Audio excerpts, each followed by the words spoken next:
నిన్న ఈటెల రాజేందర్ గారు ధర్నా చేసిరు. ఎక్కడ? చైతన్యపురి దగ్గర. గందరగోళంగా పునరావాసం వ్యతిరేకించిన మూసీ నిర్వాసితులు ధర్నా చేపట్టిన ఎంపీ ఈటెల. సో ఇక్కడ ఏమవుతుందంటే అక్కడ ఆర్బిఎక్స్ అని రాస్తున్నారు గోడ మీద, ఆర్బిఎక్స్ అని. ఆర్బిఎక్స్ అంటే వాళ్ళకి డబుల్ బెడ్రూమ్ వచ్చినట్టట.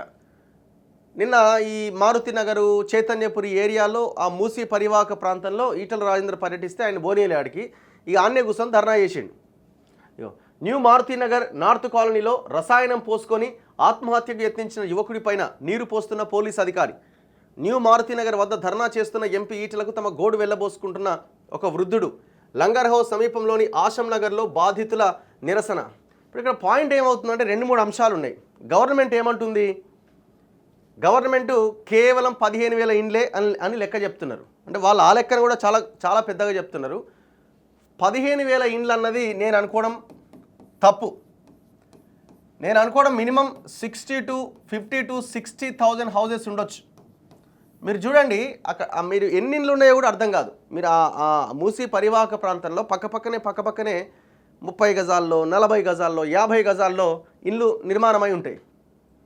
సో ఇట్లా నేను అనుకోవడం దాదాపుగా ఒక 60,000 ఇండ్ల వరకు ఉండొచ్చు.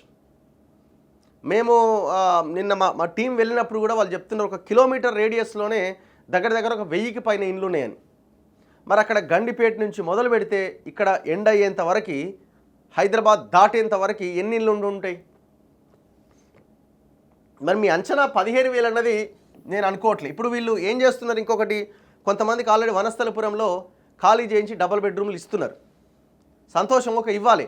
కానీ పాపం ఎట్లాంటి వాళ్ళు వెళ్ళి వాళ్ళు సాటిస్ఫై అవుతున్నారంటే ఏమీ లేకుండా ఇక మొత్తం అంతా బురదలో ఉండి అసలు ఇల్లే లేని దారుణమైన పరిస్థితిలో ఉన్న వాళ్ళు ఎస్ ఓకే మేము వెళ్తామని చెప్పి ప్రశాంతంగా వెళ్ళి ఆ డబుల్ బెడ్రూమ్ ఇల్లు తీసుకుంటున్నారు.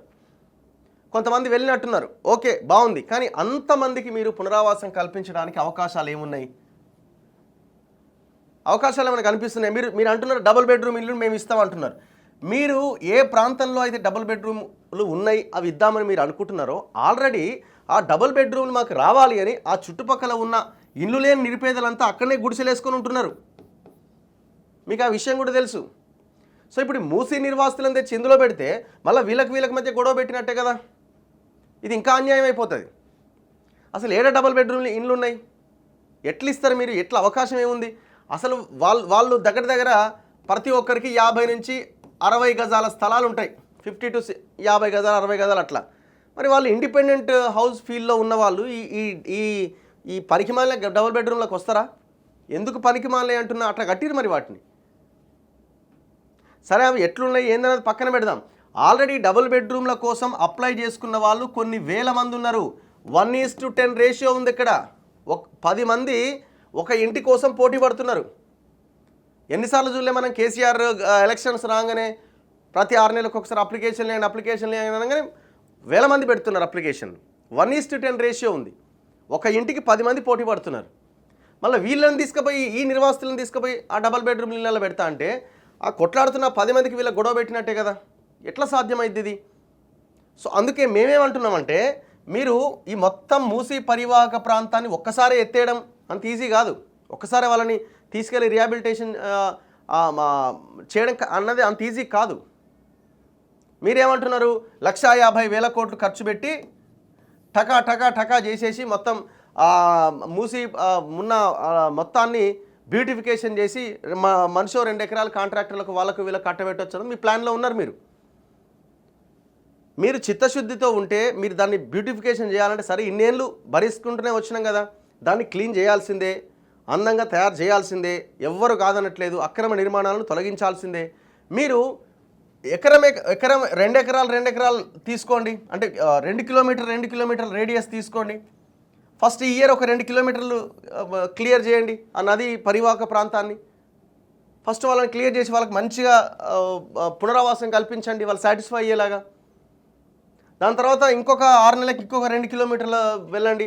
అట్లా మీరు నెమ్మదిగా ప్రణాళికాబద్ధంగా చేసుకుంటూ వెళ్తే అద్భుతంగా చేయొచ్చు కదా. ఇక ఒకేసారి లేపాలంటే ఎట్లా సాధ్యమైద్ది? ఇది మొదటికే మోసం చేయొచ్చు.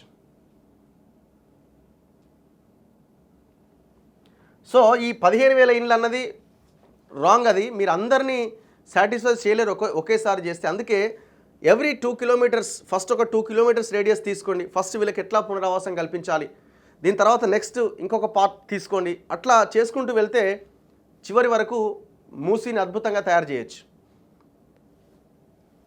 ఇప్పుడు ఏం అంత తొందర వచ్చింది ఏం లేదు కదా, ఇప్పుడు ఇన్నేళ్ళ నుంచి లేదా. అండ్ ఇంకొకటి ఇక్కడ ఏంటంటే వాళ్ళ ఉపాధి కూడా పోతున్నది. చాలామంది అక్కడ కిరాణా షాప్స్ పెట్టుకోవచ్చు, ఇంకే రకమైన బిజినెస్ పెట్టుకొని చేస్తుండొచ్చు. ఎందుకంటే అక్కడ జనం ఉన్నారు కదా, మరి వాళ్ళ ఉపాధి సంగతి ఏంది? మీరు ఏదో తీసుకుపోయి డబుల్ బెడ్రూమ్లు వేస్తే ఇన్ని అంశాలు ముడిపడి ఉన్నాయి దీని చుట్టూ. మూసీ నది అభివృద్ధి పనుల్లో భాగంగా చేపట్టిన పునరావాస ప్రక్రియ గందరగోళంగా మారింది. నిర్వాసితులను ఖాళీ చేయించడం అధికారుల కత్తి మీద సాములా మారింది. శుక్రవారం వేర్వేరు ప్రాంతాల్లో సర్వే కోసం వెళ్లిన మండల రెవెన్యూ అధికారులను స్థానికులు అడ్డుకున్నారు. ఇప్పటికిప్పుడు ఇళ్లు ఖాళీ చేయాలంటూ కొన్ని ప్రాంతాల్లో అధికారులు బాధితుల పట్ల అత్యుత్సాహం ప్రదర్శించడం వివాదాస్పదమైంది. తమకు 3-4 రోజులు గడువు ఇవ్వాలని వారు కోరారు. కొన్ని చోట్ల ఇందుకు తహసీల్దార్లు ససేమిరా అనడం ఆందోళనకు దారితీస్తున్నది. మూసీ పరివాహక ప్రాంతంలో దాదాపు 1000కి పైగా పక్కా భవనాలు ఉన్నాయి. ఇందులో 2-3 అంతస్తుల కట్టడాలు కూడా ఉన్నాయి. ప్రధాన పార్టీలకు చెందిన ప్రజాప్రతినిధులు శుక్రవారం బాధితుల తరపున రంగప్రవేశం చేశారు. మల్కాజ్గిరి ఎంపీ ఈటెల రాజేందర్, మలక్పేట ఎమ్మెల్యే బలాల, అంబర్పేట్, గోల్నాక తదితర డివిజన్ల కార్పొరేటర్లు అధికారుల తీరుకు నిరసన తెలుపుతూ బాధితులకు మద్దతుగా నిలిచారు. సో ఏం చేస్తారు, ఎట్లా దీన్ని అన్నది చూడాలి. ఇది మళ్ళా మొదటికే మోసం అయితే రేపు పొద్దున ఎలక్షన్స్లో మీరు భారీగా దెబ్బతింటారు, చూసుకోండి.